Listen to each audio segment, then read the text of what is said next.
Sebelum berlanjut, perkenalkan, nama saya Iksan. Mungkin Bapak Ibu ada yang pernah ketemu dengan saya? Belum sama sekali? Belum ya? Yang dari desa boleh katakan?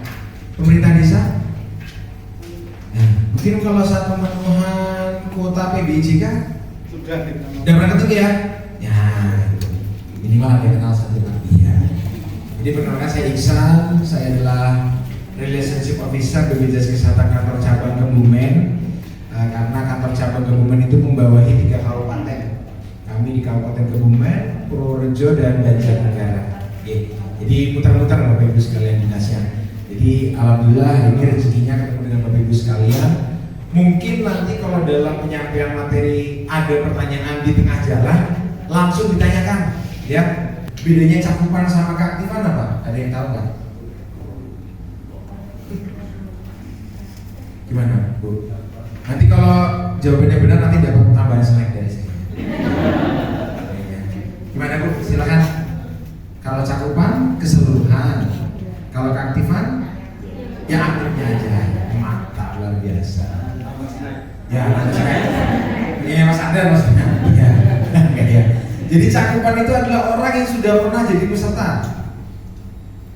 Mau dia belum pernah bayar sama sekali, mau dia menunggak, mau dia non aktif.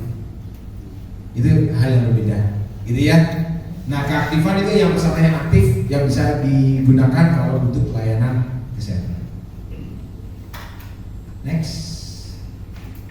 Nah, ini adalah nota kesepakatan kita kerjasama antara BPJS Kesehatan Kantor Cabang Kebumen dengan pemerintah daerah Kabupaten Purworejo di tahun 2026. Alhamdulillah masih berjalan karena memang besar komitmen dari pemerintah daerah untuk memberikan jaminan kesehatan bagi warga penduduk Purworejo. Kan tadi Purworejo kan ada lagunya berdaya saing. Nah, bagaimana kita mau bisa berdaya saing kalau penduduknya menurut tidak sehat, benar nggak? Ya. Kita satu visi dengan Mas Purworejo ya. Next. Nah, ini Bapak Ibu yang di belakang kelihatan nggak ya? Kelihatan? Itu angkanya berapa, Bu? Yang keaktifan peserta? Yang keaktifan. Nah, ini nggak kelihatan, ya. Kelihatan gambarnya tapi tulisannya nggak kelihatan, ya. Nah, ini saya jelaskan. Data tanggal 31 Januari 2026. Oke? Cakupannya itu 99,65%. Penduduk Purworejo berapa jumlahnya? Kalau boleh tahu? Hah? Banyak ya. Dari kecamatan mana ya ini ya? Ada kecamatan ini Loano, ada ya? Nah, jumlah penduduk Loano berapa? Nggak tahu ya? Ya. Ya intinya kalau berdasarkan data kependudukan semester 1 tahun 2025, jumlah penduduk Purworejo itu 807.138 jiwa. 800.000 lah kapan itu ya. Kalau mau digenepin 810.000 gampang gitu. Berarti 0,35%. Berarti kalau dari 810.000, 1%-nya kan 8.000. Setengahnya lagi 4.000. Kurangi 3/4 lagi, ya anggaplah 3.000 orang. Itu yang belum pernah sama sekali jadi peserta. Ya, paham ya? Hanya 3.000 orang. Biasanya ini adalah untuk anak, orang tua yang sudah lansia. Kenapa belum terdaftarkan? Mungkin dulu ketika mau didaftarkan pemerintah daerah, KTP-nya belum online karena belum rekam iktp. Kemudian ketika suatu saat dikasih tahu sama Dukcapil mungkin ada rekam KTP keliling atau ke kecamatan, akhirnya rekam KTP, jadi muncul lagi datanya. Atau anak yang baru buat NIK, ya ada nggak Bapak Ibu sekalian menemukan warganya anaknya itu membuat NIK ketika mau sekolah, baru buat NIK, ada? Nah, pertanyaannya kalau sebelum sekolah kalau sakit biayanya pakai apa? Kemungkinan pasti pakai mandiri atau umum. Karena apa? kami BPJS Kesehatan hanya bisa menerima pendaftaran kalau nomor NIK-nya itu padan dengan Capil. Maka dari itu Bapak Ibu sekalian, sebenarnya program di Purworejo itu namanya apa? Yang pendaftaran bayi baru lahir?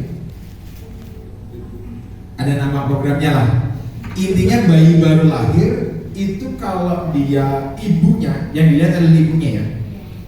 Ibunya adalah peserta PBI yang menggunakan dana APBN, atau ibunya adalah peserta PBI yang anggarannya APBD, atau bapaknya atau ibunya pekerja. Ketika anak lahir itu harus dibuatkan KIA beserta BPJS-nya. Bisa dipahami ya? Ya. Jadi Bapak Ibu sekalian, kalau ada di tempatnya Bapak Ibu sekalian yang ibu-ibu masih mengandung, masih hamil, diinformasikan.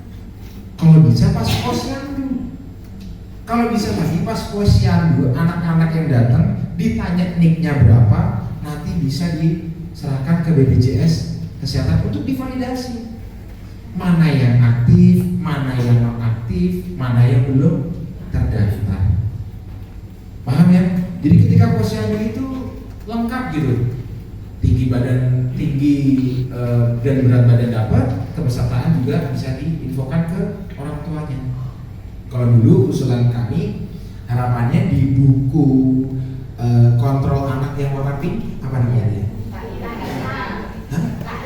KIA, kartu? Oh bukan, buku. Kalau bayi lahir, ya buku kesehatan anak itu ya. Nah itu kami harapnya bisa diselipkan informasi itu. Begitu anak lahir langsung didaftarkan. Karena gini, kalau misalnya ada anak lahir di tahun sekarang, apalagi di tahun awal nih, apa yang terjadi?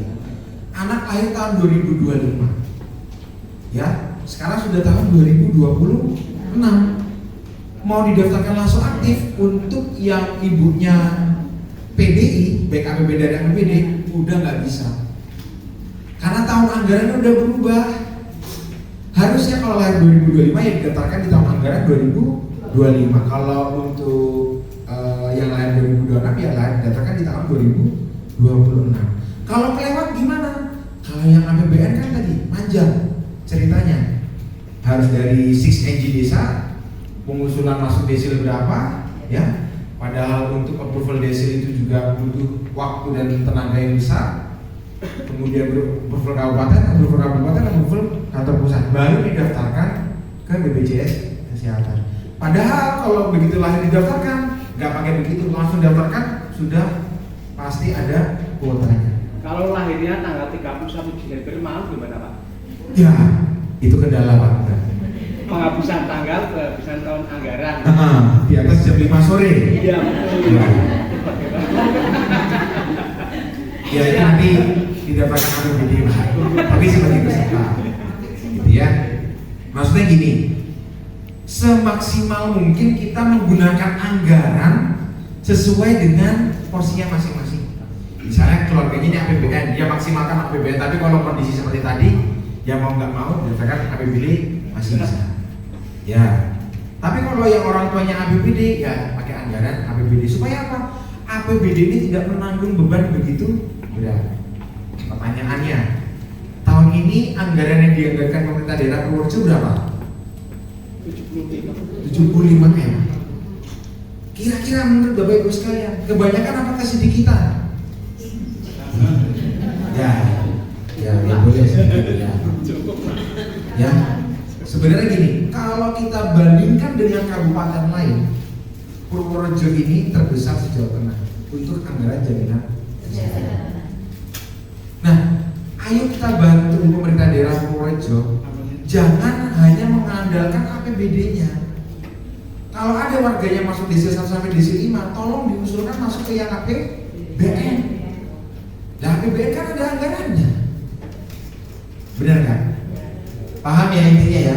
Tolong dimaksimalkan sesuai dengan segmentasinya. Ya, monggo. Tadi saya bilang dimasukkan ke anggaran dan APBN, tapi kenyataan di aplikasi yang kami punya itu yang bisa dimasukkan ke APBN Ya, yang masuk di daftar usulan. Ini yang bayi atau siapa? Yang bayi juga gitu Mas. Ya, sebentar. Kalau yang bayi itu nggak perlu masukkan di 6NG. Langsungkan masuk ke BPJS Kesehatan. Itu akan otomatis masuk ke dalam 6NG. Itu bedanya yang bayi. Makanya kalau bisa yang bayi, kalau yang sudah lewat tahun, itu memang harus masuk dulu ke 6NG, masukkan dulu ke DTSN-nya, muncul desilnya berapa, baru nanti dia masuk daftar pengusul PBI. Nah, itu. Makanya kalau bisa yang lahir untuk sekarang ya, bayi yang lahir tahun 2026, kalau ibunya BPABBN, tolong segera didaftarkan. Atau minimal, misalnya, yang tadi nyambungnya ke tadi, mungkin di Purworejo masih ada atau warganya masih ada punya budaya kalau pengen bikin beri nama anaknya harus ada waktu, ya jeda waktu. Nah itu tolong diperhatikan. Diperhatikan dalam arti apa? Kalau sudah jeda waktunya ada, tolong kalau sudah ada nama dibuatkan nik untuk bayinya supaya apa? Bisa didaftarkan ke BPJS Kesehatan, jadi nggak perlu repot masuk di 6NG. Target minimalnya berapa tadi, Kak Tifan? 80%. Kalau cakupannya target minimalnya berapa? 98,6%. Jadi untuk cakupan dan keaktifan, alhamdulillah Purworejo sudah mencapai. Boleh kita tepuk tangan dulu. Nah ini kalau kita breakdown lagi, kita split lagi berdasarkan jenis kepesertaan. Memang yang paling mayoritas di Kabupaten Purworejo didominasi oleh PBI APBN, ya, yang warna merah. Ya, yang kedua yang warna hijau ini adalah pekerja penerima upah. Siapa pekerja penerima upah itu? Adalah seseorang yang bekerja menerima upah setiap bulannya, ada pemberi kerjanya dan menerima upah setiap bulannya. Paham ya? Contohnya siapa? Ada yang di sini adalah pekerja penerima upah? Angkat tangan. Pekerja penerima upah? Perangkat desa, ada perangkat desa? Iya. Benar ya kan perangkat desa kan? Pekerja penerima upah. ASN ada di mana sini? Ada di depan. J. Itu adalah pekerja penerima upah juga. Inilah posisi nomor 2, warna hijau, gitu ya. Kemudian yang warna orange di bawahnya pekerja itu ada namanya PBAPBD. Tadi kalau yang warna merah APBN, yang orange APBD. Kemudian ada warna biru itu peserta mandiri PBPU, ya. Kemudian terakhir adalah BP, bukan pekerja. Bukan pekerja itu siapa? Pensiunan. Ya, pensiunan, kemudian pemberi kerja, investor, itu dia daftar mandiri, sama seperti PBPU. Cuma kalau BP ada yang pensiunan PNS, veteran, perintis kemerdekaan, itu maksudnya yang bukan pekerja. Nah, kemudian implementasi program pesiar. Nah, jadi sebenarnya implementasi program pesiar ini adalah wujud implementasi dari Instruksi Presiden nomor 1 tahun 2022 terkait dengan optimalisasi pelaksanaan program jaminan kesehatan nasional. Ya, jadi semua kementerian, bupati, gubernur dan bupati serta wali kota itu sudah diberikan instruksi, gitu ya. Salah satunya di Kementerian Desa, ya. Instruksinya adalah menugaskan gubernur dan bupati untuk melakukan langkah-langkah agar setiap penduduk di wilayahnya JKN. Kemudian menyusun penerapan kebijakan penggunaan dana desa untuk mendukung program optimalisasi program JKN. Nah, jadi perdebatan dana desa ini dipakainya untuk apa? Untuk optimalisasi. Apakah daftarkan warganya pakai dana desa atau bagaimana? Ternyata jawabannya tidak boleh dana desa untuk mendaftarkan warganya. Yang boleh apa? Misalnya untuk sosialisasi, ya, mengumpulkan warganya, misalkan mau dikasih konsumsi itu boleh, gitu ya. Atau tadi ini dengan program pesiar, gitu ya. Nah, pesiar ini adalah akronim singkatan yang artinya kelengkapan dari petaka melakukan sisir advokasi registrasi pesiar, ya. Harapannya pesiar ini meningkatkan SDGs desa, yaitu desa sehat dan sejahtera.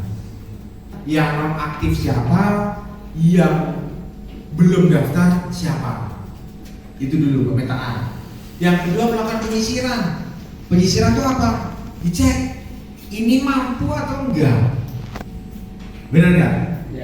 Ya, jangan sampai nanti kita menyampaikan kewajiban mendaftar peserta mandiri ke orang yang tidak mampu.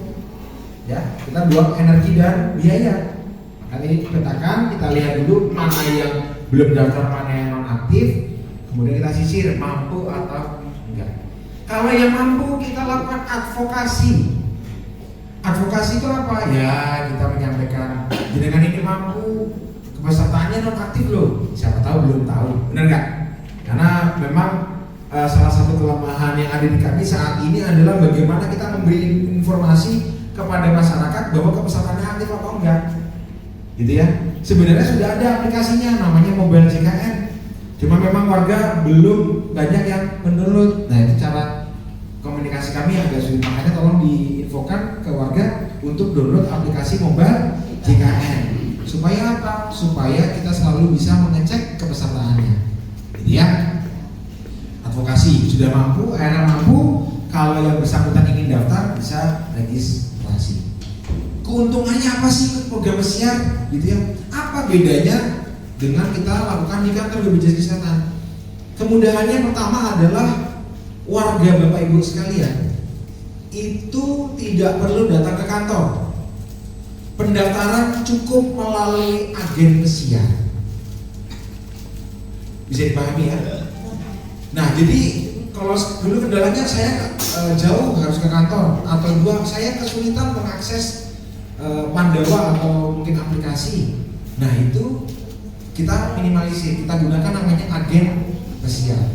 Agen pesiar ini tugasnya apa? Tadi melakukan pemetaan, penyisiran, advokasi dan registrasi. Intinya hanya itu, memudahkan, sehingga membantu pemerintah daerah untuk memastikan warga yang mampu harus daftar yang mandiri. Jangan yang mampu mintanya daftar yang PBI. Ya, benar nggak? Gitu. Pertanyaannya banyak gak sih sebenarnya? Alhamdulillah yang di agen pesiar Kabupaten Kebumen, ya, ketika melakukan pemetaan sisa advokasi registrasi, beliau ranking 3 nasional, namanya Mas Alip. Desanya Kalisari, Kecamatan Rowokele, Kabupaten Kebumen. Ternyata memang banyak warga kita yang sebenarnya mampu, mau daftar. Cuma kita memang kelemahan kami sebagai petugas BPJS Kesehatan tidak ada waktu dan tenaga untuk menyisir satu-satu tuh. Suruh tiap rumah didatengin.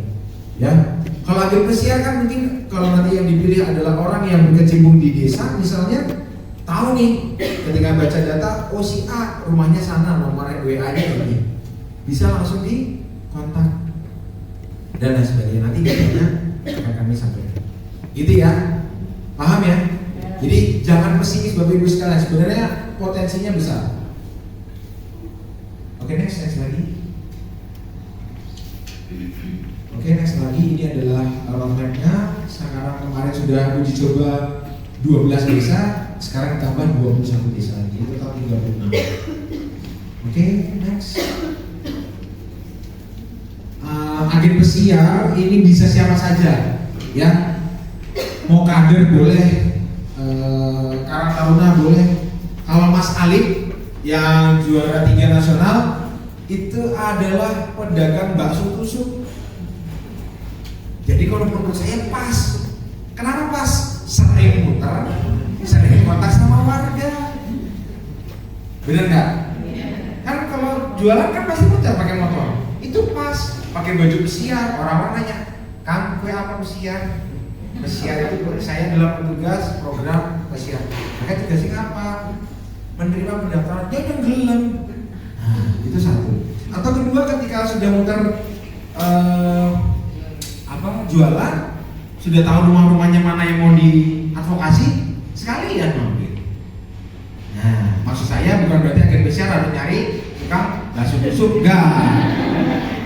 minimal warga tersebut aktif dan banyak dikenal oleh warga desa, gitu ya, supaya mudah gitu ya. Oke, next. Nah, nanti petugas pesiar akan dibekali rompi, kemudian netek, kemudian surat tugas, ya, untuk melakukan keliling. Jangan sampai nanti ada warga yang bilang, wah, saya didatengin petugas pesiar, apa itu pesiar? Jangan-jangan penipuan ini. Nah, malah disatroni ya, tiba-tiba datang bawa golok itu, repot, gitu ya. Nah, makanya dikasih identitas dan surat tugas. Nah, untuk melakukan program pesiar, targetnya siapa? Targetnya adalah satu orang yang mampu untuk diarahkan daftar mandiri. Yang kedua adalah perusahaan yang pekerjanya maksimal 5. Ya, kalau di tempat Bapak Ibu sekalian di desa ada perusahaan yang mempekerjakan pekerjanya itu maksimal 5, itu bisa dilakukan advokasi. Oke? Atau kalau ada perusahaan yang pekerjanya di atas 5, nanti yang melakukan advokasi kami. Jadi tugas dari agen pesiar adalah menginfokan kepada kami. Misalnya, Mas, di tempat saya BUMDesnya belum didaftarkan karyawannya. Oke, karyawannya berapa? Ada 6. Kalau 6 kami yang melakukan advokasi. Kalau di bawah 5 bisa dilakukan advokasi. Contohnya apa? Setiap desa sekarang ada koperasi merah putih. Ada yang kedua apa? Selain KMP, coba, ayo. Hah? SPPG, betul. Ya kan? Pekerjanya banyak. Udah daftar belum BPJS-nya? Melalui segmen pekerja menerima upah apa? Pekerjaan koperasi merah putih atau yang bekerja di SPPG itu kan ada pemberi kerjanya, ada yang dipekerjakan, menerima upah setiap bulan. Jelas.